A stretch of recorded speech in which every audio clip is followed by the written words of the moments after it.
Video நல்லா கொஞ்சம் response நல்லாவே இருந்துச்சு, நாங்க எதிர்பார்க்காத மாதிரி வந்துச்சு.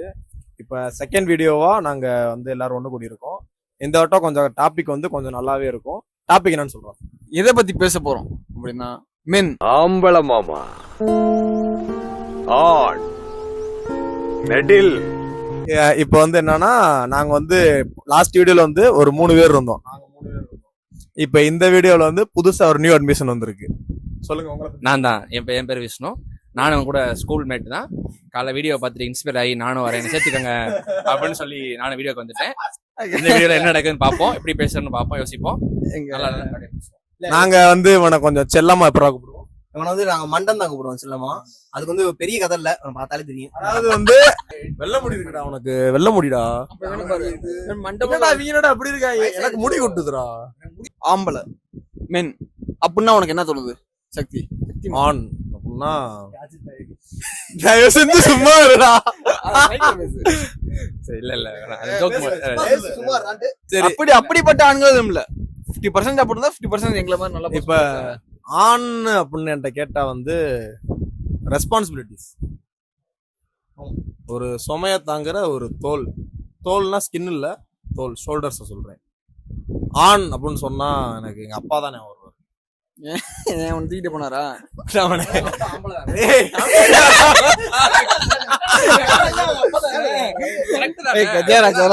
அப்புறம் அப்பா, இந்த மாதிரி நிறைய பேர் ஞாபகத்துக்கு வராங்க.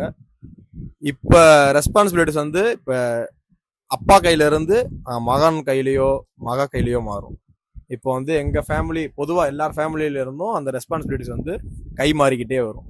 இப்ப அந்த ரெஸ்பான்சிபிலிட்டி எனக்கு வரனால நான் ஒரு ஆணா உணர்றேன்.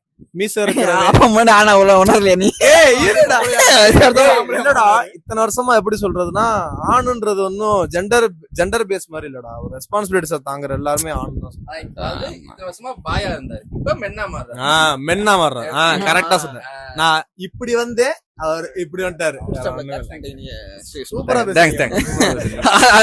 உங்களை என்னவோ நினைச்சு பரவாயில்ல, வாண்டடா வராரு, எதுவும் பேச வர நல்லா சூப்பரா என்னன்னா, அதாவது ஆண், அதாவது இங்க வந்து சமுதாயத்துல எப்பயுமே வந்து பெண்ணை பத்தியே பேசி அவங்கதான் பாவம், அவங்கதான் கஷ்டப்படுறாங்க அப்படின்னே சொல்லி கொண்டு வந்துட்டாங்க. ஸ்கூல்ல கூட பாத்தீங்கன்னா வந்து நம்மளாம் வெளியே நிப்பாட்டுவாங்க, லேட்டா வந்தா ஆளம் திட்டு வாங்குவான், அது பிள்ளைங்க திட்டுவாங்க. அது எதுவுமே இதெல்லாம் வந்து அந்த மாதிரி தான் நம்ம கிளாஸ்ல இருந்திருக்கு. அந்த மாதிரிதான். அதாவது ஆனா பசங்க ரொம்ப பாவம், நம்ம நிலைமையில யோசிச்சு பாருங்க. அந்த இடத்துல இருந்தே ஆரம்பிக்குது. ஆமா, அங்கேயே வந்து பசங்கன்னா பாவம் இல்ல அப்படின்னு சொல்லி பழகிட்டாங்க. ஆனா பசங்க ரொம்ப பாவம் இருக்குதுல.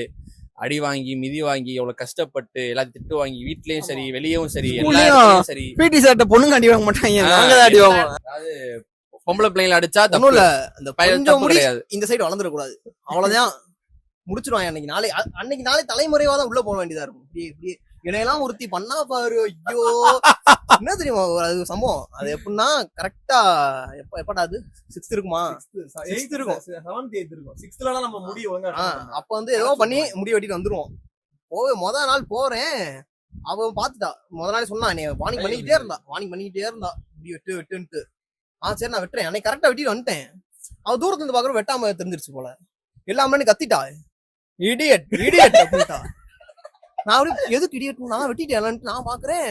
சரி வந்துட்டா பக்கத்துல உடனே என்ன வெட்டிட்டானே, இப்ப நம்ம கசிங்க மேருமே அப்படின்னு நினைச்சிருச்சு போல. அந்த மேம் டக்குன்னு வாவா எந்திரிட்டு எங்க அப்பா போன் அடிச்சு போட்டு விட்டுருச்சு. சும்மா போட்டு விட்டுச்சா, இவன் படிக்க மாட்டேன் சேட்டை பண்றேன் எல்லாத்தையும் போட்டு விட்டுருச்சு. கடைசி முடிய வெட்டல.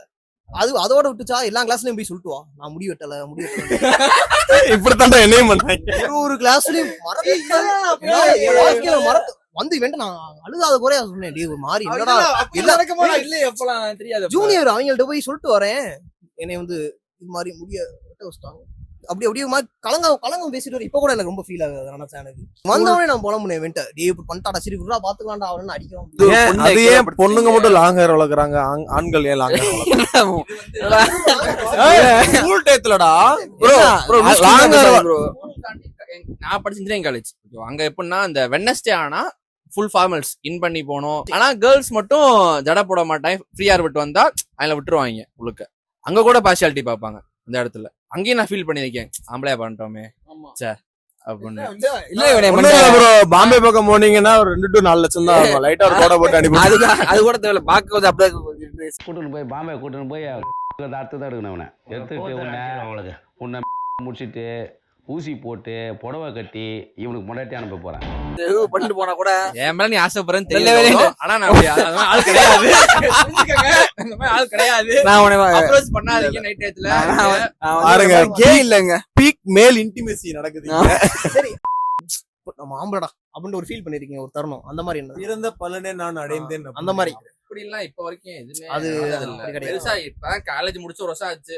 ஒரு வருஷம் வெட்டியா சும்மா இருந்திருக்கும். இதுக்கப்புறம் வேலைக்கு போய் இதுக்கப்புறம் நான் செஞ்சதுக்கு ஆமா. அப்புறம் தான் அது ரொம்ப கஷ்டமான விஷயம். காலேஜ் முடிச்சுட்டு அந்த நாள் வா என்ன பண்ண போறோம் எதுவுமே தெரியாம இன்னுமே சும்மா தெரியும் அப்படியே. ம். வந்து இப்ப ஃப்ரீ டயத்துலனால நம்ம தான் வீடியோ பண்றோம் நம்மளே. அதனால அதுவும் அந்த நைட் டைம் தான் ஃப்ரீயாவே இருக்கு. வித்தியல்ட்ட ஒரு கேள்வி. நீங்க எப்ப ஆனா உணர்ந்ததுக்கு பெருமைப்படுறீங்க? அது எப்படி சொல்றது, அது வந்து ரொம்ப பெருமைப்படக்கூடிய விஷயம்லாம் இல்ல. டெய்லி சாயங்காலம் நைட் டைம் ஒரு 7 to 8 வந்து நான் வாசல்ல உட்காந்துருப்பேன் டீ குடிச்சிட்டு.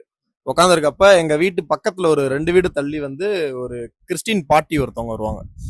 பாட்டி இல்ல, அவங்க வந்து ஒரு ஸ்கூலோட ஹெட் மாஸ்டர். அவங்க வந்து ஒரு புது ஆக்டிவா ஒன்று வாங்கியிருக்காங்க. அந்த வண்டியை வந்து அவங்களுக்கு வந்து அந்த ரோட்ல வீட்டு வாசல்ல ரோட்ல நிப்பாட்டுறது வந்து அவங்க யாராவது தட்டிட்டு போயிருவாங்களோ இடிச்சுட்டு போயிருவாங்களோ பயப்படுவாங்க. அந்த வண்டியை வந்து அந்த ஒரு படியில ஏத்தி இப்படி நிப்பாட்டணும். அது வந்து அவங்களால அது வந்து அவங்கள பொறுத்த வரைக்கும் அது ஒரு பெரிய டாஸ்கா இருக்கும். ஆமா, பாட்டின்னு டாஸ்க் தான். ஏன்டா அவங்க பாட்டினா பாட்டி இல்லடா, ஒரு எப்படி சொல்றது, பாட்டிலாம் கிராண்ட்மாவா ஒரு ஸ்டேஜ் கொண்டு ஒரு அப்படின்னு சொல்லலாம். ஆமா, அந்த இடத்துல அவங்க ஆனா இருந்தா அவங்களே ஏத்திருப்பாங்கல்ல. டாமினேட் பண்ணல நானு அவங்களால. டாமினேட் பண்ற மாதிரி இல்ல. அப்படி பார்த்தா எங்க அம்மா வண்டி ஏத்திடுவாங்க. எங்க அம்மா எல்லாம் 6 படினாலும் அசால்ட்டா ஏத்திடுவாங்க. அதாவது எப்படி சொல்றதுன்னா, அவங்க பாட்டினா அவங்க பார்க்க கொஞ்சம் வயசான தோற்றத்துல இருப்பாங்கடா. ஆனா அவங்க வந்து வயசு கம்மி தான்.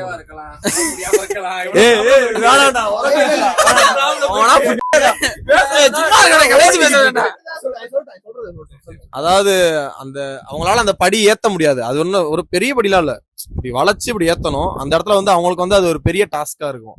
அந்த இடத்துல நான் வந்து எனக்கு வந்து அது ஒரு விஷயமாவே இருக்காது. அதனால ஈஸியா ஏத்துறப்ப வந்து ரொம்ப தேங்க்ஸ்பா அப்படின்றப்ப வந்து இல்லப்பா இருக்கட்டுமா அப்படின்னு சொல்றப்ப நான் எனக்குள்ள ஒரு மாதிரி சரி ஓகே நம்மளாலதான் முடியுது இந்த வேலை இந்த இடத்துல, இவங்க வீட்டுல யாரும் இல்ல போலன்ற மாதிரி அந்த இடத்துல வந்து நான் வந்து ஒரு ஆணையாக விழுந்த தருணம் அப்படின்னு சொல்லிக்கலாம். ஆம்பளையா இருந்ததுக்கு என்னைக்கு வருத்தப்பட்டிருக்க? சூப்பரா கேட்டான். வீட்டுல இருக்க ஒவ்வொரு நாளும் அப்படிதான். ஒரு காலேஜ் முடிச்சிட்டோம்னா வீட்டுல இருக்க ஒவ்வொரு நாளும் ஏன்டா ஆம்பளை பிறந்தேன், இதே பொண்ணா பிறந்தா கல்யாணம் பண்ணிட்டு போய் செட்டிலா இருக்கலாம். ஆனா கஷ்டம் இருக்கும், அவனும் கஷ்டம் இருக்கும், இல்லைன்னு சொல்லல. ஆனா ஆம்பளை பிறந்த அடுத்து வேலை பார்க்கணும், அடுத்து அவங்களோட ரெஸ்பான்சிபிலிட்டிஸ் இருக்கு. அந்த மாதிரி ஒரு சொல்லியே வச்சுட்டாங்க. காலேஜ் படிக்கும் போதே ஒருத்தரம் எழுப்பி நீ என்ன பண்ண போறேன்னு கேட்டா பொம்பளை பிள்ளைய உனக்கு என்னப்பா கட்டி கொடுத்துருவாங்க வீட்டுல. ஆனா நீ ஏன்டா வேலை பார்க்கணும், பொறுப்ப வீட்டை காப்பாத்தணும்டா. அங்கேயே சொல்லி கொண்டு வந்துட்டாங்க நம்மள. அப்படியே ஆம்பளை பையன் எல்லாம் பாக்கணும், எல்லாமே செய்யணும், வீட்டுக்கு செய்யணும், எல்லாமே பண்ணணும் அப்படின்னு. ஆனா பொம்பளை பிள்ளைய வந்து எவ்வளவு கஷ்டமா தான் கட்டி கொடுத்துருவோம், பிரச்சனை கிடையாது, நீ பார்க்க மாட்டே வீட்டுக்கு. ஆனா ஆம்பளை பையனா அவனுக்கு பார்த்தே ஆகணும் அந்த இடத்துல. ஆனா சில பொண்ணுங்களும் பாக்குறாங்க, சில பொண்ணுங்க வந்து அவங்க வீட ஹெல்ப் பண்றாங்க, அதெல்லாம் சரி. ஆனா பசங்க மோஸ்ட் எல்லாம் என்னன்னா நீ வேலைக்கு போயே ஆகணும். இப்ப அவங்களுக்கு வந்து ஒரு பேஷன் ஒண்ணு இருக்கும், நீங்க அவங்க வந்து அதுக்குள்ள போக முடியாது. வீடோட சுச்சுவேஷனுக்காண்டி அவங்க வந்து வேலைக்கு தள்ளப்படுவாங்க. கண்டிப்பா வேலைக்கு போய் ஆகணும், அந்த மாதிரி சில சிச்சுவேஷன்ஸ். அவ்வளவுதான். எல்லாருக்கும் இது காமனா நடக்கிறது. யாரும் மோஸ்ட் நோன்னு சொல்ல மாட்டாங்க. இல்ல இது எல்லாருக்குமே நடக்கிறது. பையனுக்கும் பொண்ணுங்களுக்கு இது எப்படி இருக்குன்னு தெரியல, எல்லா பசங்களுக்கும் இது ஒரு ரொம்ப வருத்தப்படுற செயல். ஏன்டா ஆனா சாப்பாடுமே நிம்மதியாவே இறங்காது. ஆமா, அது என்னடா. ஆமா அன்எம்ப்ளாய்மெண்ட் பீக்ல இருக்கும் அந்த இடத்துல. வீட்டுல சொல்லிக்க மாட்டாங்க, ஓடுவாங்க அவங்க. ஏன்னா நமக்கு நம்ம பையன் எப்ப ரொம்ப ஃபீல்னா என்னடா உண்மையே முள்ளேடா நம்ம என்னடா பண்ண போறோம்ன்றப்பதான் அந்த மாதிரிதான். அதாவது இப்ப எங்க வீட்டுல இருந்து கிளம்பும்போது நினைச்சாங்க நைட் 10 மணிக்கு வெளியே போறேன், பூ சுத்த போறேன் அப்படியே நினைச்சாங்க. ஆனா மனசுக்குள்ள சந்தோஷம், காலையில இருந்து எவ்வளவு பிரச்சனை இருந்தாலும் உட்காந்து பேச போறோம். நான் ஒரு 1/2 மணி நேரம் பேச போறேன் ஜாலியா நம்ம உட்காந்து அப்படின்னு சந்தோஷம்லாம் வந்திருக்கேன். ஸோ காலையில இருந்து எவ்வளவு கஷ்டப்பட்டாலும் ஆம்பளையா வந்து கடைசி 1/2 மணி நேரம் பசங்களோட வந்தோம்னா ஜாலியா ஃபன் பண்ணி முடிச்சிடலாம். ஆனா வெளியே இருந்து பாக்குறவங்களுக்கு சுத்திட்டு ஜாலியா இருக்கேன், பாட்டுக்கு வரேன் போறேன் வீடியோ பண்றேன் இப்படியே இருக்கேன் அப்படின்னு தான் தெரியும். கஷ்டம்ன்றது நம்மளுக்கு தான் உள்ள தெரியும் எப்படி இருக்கும் என்னான்னு. அதான் அந்த என்னதான் காலையில இருந்து அந்த வீக் ஃபுல்லா கஷ்டப்பட்டாலும் அந்த எண்ட் ஆஃப் த டே வந்து ஜாலியா பசங்களோட ஜாலியா பசங்களோட ஜாலியா பேசி விளையாண்டு காலைல அப்படியே என்ன பொண்ணுங்களுக்கு அது ஒரு கஷ்டம், டக்குன்னு போய் அவங்க மீட் பண்ணிக்க முடியாது. இல்ல இப்ப அப்படி இல்ல, ஒரு சில பேரண்ட்ஸ் அலோவ் பண்றாங்க. ஆனா பொண்ணுங்க நம்ம பாய்ஸ் மாதிரி மோஸ்ட் எங்கேயும் சுத்த முடியாது அந்த மாதிரி இருக்கு. பிள்ளைங்களுமே கஷ்டப்படுறாங்க தனியா வேலைக்கு. இப்ப வந்து சில வீட்டுல எல்லாம் பொம்பளை பிள்ளை மட்டும் தான் பிறந்திருக்கும், பையனே இருக்க மாட்டாங்க. சிங்கிள் கேர்ள் சைல்டா இருந்தா அந்த பிள்ளை வேலைக்கு போய் வீட்டுல காசு கொடுக்கறது பாக்கதான் இருக்காங்க. ஆனா வந்து நம்ம டாபிக் கேர்ள்ஸ் கிடையாது, மென்னு தான். அதெல்லாம் பத்தி பேசலாம். மாத்துங்க. பெண்களுக்கு வரும், அடுத்த வாரம் வரும். வந்து கொஞ்சம் ஃபன்னா போகும். ரொம்ப ஒரு மாதிரி மனவலியா இருக்கு. நக்கிட்டீங்க தம்பின்ற மாதிரி இருக்கு. எனக்கு அது இப்ப மென்னு ஒரு இன்சிடென்ட் ஞாபகம் வந்துச்சு. நான் காலேஜ் ஃபர்ஸ்ட் இயர்ல வந்து வெளியூர்ல படிக்க போனேன். அப்போ வந்து சுத்தி வந்த பூரா வில்லேஜ் பசங்க தான் இருப்பாங்க, கிராமத்து பசங்க தான் இருப்பாங்க. என் கூட இருப்பாங்க. ஒரு காலேஜ் 2வது நாள் போகுது, செகண்ட் டே போகுது. ரெஸ்ட் ரூம் போறோம். நாங்க ரெஸ்ட் ரூம் போயிட்டு நான் வந்து யூரின் பாஸ் பண்ணிட்டு இருக்கேன். அவன் வந்து அங்க பின்னாடி இருந்து பாத்துட்டே இருக்கேன். இவன் எதுக்கு நம்ம ஒரு குறுகுறுன்னு பாக்குறியா அப்படின்னு சொல்லிட்டு நான் பாத்துட்டு என்னடா கேக்குறேன். ஒண்ணுமில்ல போயிட்டோம். நாங்க போயிட்டு எதுக்கு என்னடா அப்படின்னு, எதுக்கு அவங்க யூரின் போறேன்னு கேட்டேன். வேற எங்கடா போய் யூரின் போவா, அங்கதான் யூரின் போக முடியும்னு சொல்லிட்டு வந்துட்டேன் நான். சரி சொல்லிட்டு அவனும் எதுவும் பேசல, நானும் ஏன்டான்னு கேட்டேன். என்னடா எதுக்குடா ஏன்டா அப்படின்னு கேட்கல, இல்ல ஒண்ணுமில்லன்னு சொல்லிட்டு போயிட்டேன். இல்ல இந்த கதை எனக்கு ஆல்ரெடி தெரியும், சொல்லிருக்கேன். ஞாபகம் இருக்கு. போயிட்டோம் வந்துட்டோம். அவன் என்ன பண்ணிட்டான், ஒரு 2-3 நாள் தானே அவனால கட்டுப்படுத்த முடியல, அது கேட்க முடியாம கேட்டுட்டேன். கௌதம் சொல்றாரு சொல்ல கௌதம் என்னடா அப்படின்னு. இல்ல கௌதம் அங்க திருச்செந்தூர் நான் ஊருக்கு போனேன் கௌதம் அப்படின்னு. சரிடா அப்படின்னு. அந்த யூரின் பாஸ் பண்ற இடம் பாத்தீங்களா, அங்கதான் பாத்ரூம் நினைச்சிட்டு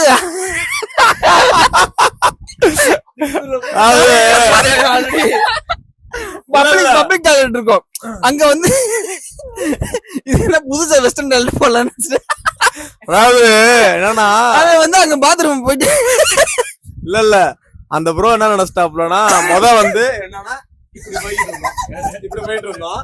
அப்புறம் பரிணாம வளர்ச்சி அடைஞ்சு இப்படி சிட்டிங் பொசிஷன்ல போனோம். இது என்ன வித்தியாசமா செவத்துல ஒட்டி இருக்குன்ட்டு ஆளு போய் இப்படி இதெல்லாம் கொஞ்சம் நின்றுட்டே போற மாதிரி இருக்கு. ஏதோ பாரில இருந்து வந்திருக்கு போல. இல்ல அவரை சொல்லி குத்தம் இல்ல, நம்ம ஊரு வந்து அப்படி எதுக்கு போவாங்க போல அப்படின்னு ட்ரை பண்ணிருக்காரு. கடைசியில வந்து என்ன பிரச்சனைனா, அந்த பாத்ரூம்ல தனியா போயிருந்தா பரவாயில்ல, பேண்ட் கட்டி உட்காந்து என்ன எடுத்துருப்பாங்க. இவனுக்கு அப்பால ஒருத்தன் போக வந்திருப்பானு அவன் எடுத்து பாருங்க. அவன் தான் வச்சிருப்பேன் பாரு. பாத்துறேன் அவர் வந்து டாய்லெட் கழுவுறப்பல பக்கெட் தண்ணி எடுத்துக்கிட்டு பாக்கல, அந்த இடத்துல அப்படி கிடக்கு. இந்த மாதிரிலாம் யாருமே நீங்க கேட்டிருக்கவே முடியாது, வாய்ப்பே இல்ல. இது வந்து 100ல ஒரு ஆளுக்கு நடக்கிறது, இதெல்லாம் 1000ல ஒரு ஆளுக்கு நடக்கிறது. என்னடா இதெல்லாம் வந்து ரொம்ப ரேர் தான். கண்டிப்பா வந்து இவ்வளவு ரேரா நடந்திருக்கு, பரவாயில்ல. பசங்க ஃப்ரெண்ட்ஷிப் பத்தி சொல்லுங்க. பசங்கனாலே ஃப்ரெண்ட்ஷிப் யோசிங்க. நம்மளுக்கு எத்தனை வருஷமா தெரியும் ஃப்ரெண்ட்ஷிப் இல்லையா? அப்படி என்ன டிஃபரன்ஸ் என்ன? இப்ப நம்ம எத்தனை வருஷமா படிக்கிறோம், எத்தனை ஒன்னா இப்ப 6th தெரியுமா, 6th இருந்து 7th வச்சுக்கோ. ஸ்கூல் முடிச்சு 5 வருஷம் ஆச்சா, 5 வருஷத்துல எப்பயாச்சும் பாத்துருப்போமா. ஒரே ஒரு நாளா நீ வெளியூர்ல படிச்ச, நானும் வெளியூர் அங்கிருந்து போயிட்டோம். எப்பயாச்சும் பாக்குறோம், வெளியே வந்தா பேசுறோம். ஆனாலும் ரொம்ப வருஷம் கழிச்சு இப்ப பார்த்தாலுமே உங்க அப்பனை திட்டிக்கிறேன், நீங்க அப்பனை திட்டுற, அந்த மாதிரி பேசுறோம், சிரிச்சு பண்ணா இருக்கும். ஆனா இத்தனை வருஷம் கழிச்சு பிள்ளைங்களை பாத்துன்னு வச்சுக்குவேன், என்னடி நல்லா இருக்கியாடி, சரிடி போயிட்டு வேண்டி, அவ்வளவுதான். அதுக்கு மேல இருக்க மாட்டாங்க, அவ்வளவுதான். இல்ல எங்க அக்காவுமே அப்படிதான். ஸ்கூல்ல படிச்ச ஃப்ரெண்ட்ஸை பார்க்க அக்கா கல்யாணத்துக்கு போச்சு, ஃப்ரெண்டு கல்யாணத்துக்கு போனா கிஃப்ட் கொடுத்துச்சு, சிரிச்சு பேசிட்டு அவ்வளவுதான். ஜாலியா 2 பேசுவோம், போட்டோ எடுப்போம், பழசெல்லாம் பேசுவோம், அப்படிலாம் கிடையாது. சும்மா தேர்ட் பர்சன் மாதிரி பாக்குறது. பசங்க வந்து ரொம்ப க்ளோஸா இருப்பாங்க. மென் வந்து எப்ப ஒரு லாங் டிஸ்டன்ஸா இருந்தாலும் சரி, ஒரு ஷார்ட் பீரியடா இருந்தாலும் சரி, எப்ப மீட் பண்ணாலும் அது ஒரு ரீயூனியனா தான் இருக்கும். என்ன இந்த நமக்கு ஒரு கேவலமான ஒரு மறதின்னு ஒண்ணு இருக்கு. அவன் பண்ண வேலை எல்லாம் ஞாபகம் இருக்கும், ஆனா அவன் பேர் மறந்துடும். அதாவது இப்ப நம்ம அவனை 2nd ஸ்டாண்டர்ட்ல 3rd ஸ்டாண்டர்ட்ல பாத்துருப்போம். கண்டிப்பா தான் வேலை பண்ணிருப்பான். அந்த வேலை மட்டும் நல்லா பதியும், அந்த பேசுவான் நம்மள்ட்ட, பேர் என்ன அப்படின்னு தோணும். அதான் அன்னைக்கு ஒரு நாள் நானும் ஒன்னும் ஏதோ ஒரு வேலையாண்டி பைக்ல போய்கிட்டு இருக்கோம், வேலைக்காக பைக்ல போய்கிட்டு இருக்கோம். டீன்னு பக்கத்துல வந்து ஹார்ன் அடிச்சுட்டே வரையான். வண்டியை நிப்பாட்டிட்டு இவன் ரொம்ப நேரம் பேசுறியான். ஹெல்மெட்டே கலட்டல, மண்டே ஆட்டுறேன். அவனும் ஹெல்மெட்டே கலட்டல. போறப்ப ஹெல்மெட்டை இப்படி தூக்கி வரண்டா அப்படின்ட்டு போயிட்டான். இவன் போனதுக்கு நான் யாரும் கேக்குறேன், ரொம்ப நேரமா நானும் ப்ராசஸ் பண்ணிட்டு இருக்கேன்டா, யாருமே தெரியலடா. நான் என்னடா ரொம்ப நாள் பழகுன மாதிரி பேசுறேன். ஆமா அவன் யாருன்னு கேட்க முடியுமா, சங்கடப்பட்டானா? யாரா இருந்தாலுமே வந்து ரோட்ல பார்த்து பேசும்போது யாரா முத அப்படின்னு டேய் இவன் தெரியாதா என்ன மாப்பிள்ளன்றாங்க, நீயாடா அப்படின்றது. இல்ல ஒண்ணுமே இல்ல, முந்தானே இவனுக்கு ஒரு சம்பவம் நடந்துச்சு இந்த இடத்துல. கடையில அஜய் பிரசாத் வந்து பிரவீன் ஒருத்தன், நம்ம பிரவீன் இருக்கல, அவன் வந்து ஒருத்தனை கூட்டு வந்தான். என்ன பார்த்து சிரிச்சுட்டு இருந்தேன் நானும் அப்படின்ட்டு போயிட்டேங்கிட்டு. ஆனா பாக்கவே இல்ல அப்படின்னா நான் கண்டுக்காம மட்டும் பிரவீன் பேசிட்டு இருக்கேன். அப்ப எல்லாம் அவன் ஞாபகம் இல்லையா அப்படின்னா, ஞாபகம் இல்ல, நீ யாரா ஃபர்ஸ்ட் அப்படின்னேன். அஜய் மாப்பிள்ள, அஜய் பிரசாத். அஜய் பிரசாதா, நீ எங்க படிச்ச, யார் கூட படிச்ச அப்படின்னு கேட்டேன். என்ன நினைச்சிட்டு அவன் சிரிச்சுட்டே பிரவீன் சொல்றியா, ஏய் நம்ம கூட நான் படிச்சேன், நம்ம கூட படிச்சியா, ஏய் நீ உன் மூஞ்சி நம்மள யாரா நீ கேட்ட. நான் நினைச்சு ரொம்ப சின்ன வயசுல படிச்சிருக்கேன் போல நினைச்சிட்டு, அவன் ஏதோ நீ இன்னொரு இருந்தனால எத்தனா பருவம்டா படிச்சா அப்படின்னு கேட்டேன். நான் வந்து 12ஆம் பருவம் கூட படிச்சேன். 12ஆம் பருவம் கூட படிச்சேன். ஏன்னா அவன் வந்து மொரட்டு டிரான்ஸ்ஃபர்மேஷன்ல இப்ப வரைக்கும் குண்டா இருப்பியா? யாரும் ஞாபகமே வரல எனக்கு இப்ப வரைக்குமே. இல்ல அவன் வந்து ரொம்ப அதுக்கு மேல எனக்கும் ஞாபகம் இல்ல. அவன் போட்டோ காமிச்சு சொல்றான், ஓ இவன் தான் நான்.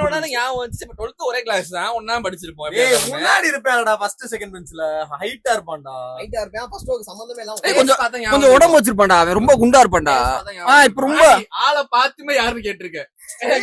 ஆளை பார்த்தா ஒரு இல்லடா டேய் அது மோமோட சேட் பண்ணாலடா. அவன் தான் மென்னு வந்து எங்க தாக்கப்படுறாங்க மீன்ஸ் ஆமாண்டா. இது வந்து கண்டிப்பா பேசி ஆகணும். மென்னு வந்து இந்த இடத்துல ரொம்ப தாக்கப்படுறாங்க. மென் அடிக்கடி வீட்டுல தான் தாக்கப்படுவாங்க, அதுவும் அப்பா கையால. பொண்ணுங்களை வந்து அப்பா அடிக்க மாட்டாரு. இல்ல எங்க அப்பாலாம் என்னை உங்க கை அப்பா வச்சு கொடுத்துருக்காரு. ஏய், எங்க அப்பா வந்து அடிக்க மாட்டாரு. ஆனா அந்த இல்ல அதுக்கு முன்னாடி நான் ஒரு விஷயம் சொன்னேன்ல, ஏதாச்சும் நான் வேலையை பார்த்து விட்டுருவேன். அப்ப மட்டும் மத்தபடி இல்ல எங்க வீட்ல வந்து எங்க அப்பா என்னை வஞ்சிருக்காரு. இல்ல எங்க அப்பா வந்து நல்ல மனுஷன். இல்ல அடிச்சதே கிடையாது. ஆனா ஒரே ஒரு பார்வை தான், அந்த பார்வையில என்னை போட்டு நீங்க மிதிச்சிருங்கப்பா, என்னை தயவு செஞ்சு அடிச்சிருங்கப்பான்னு தோணும். அதுக்கப்புறம் ஒரு செகண்ட் வரைக்கும் தான் அடிச்சாரு. அதுக்கப்புறம் வேணா ஒரு செகண்டா இல்ல செகண்ட் இன்ட்ராக்ட் ஆனா ரொம்ப தப்பா இருக்கும். செகண்ட் ஸ்டாண்டர்ட் வரைக்கும் அடிச்சாரு. நல்லா இருந்துச்சு காமெடி. செகண்ட் ஸ்டாண்டர்ட் வரைக்கும் அடிச்சாரு. அதுக்கப்புறம் வேணா செகண்ட் ஸ்டாண்டர்ட்ல நீ அடிக்க ஆரம்பிச்சிட்ட.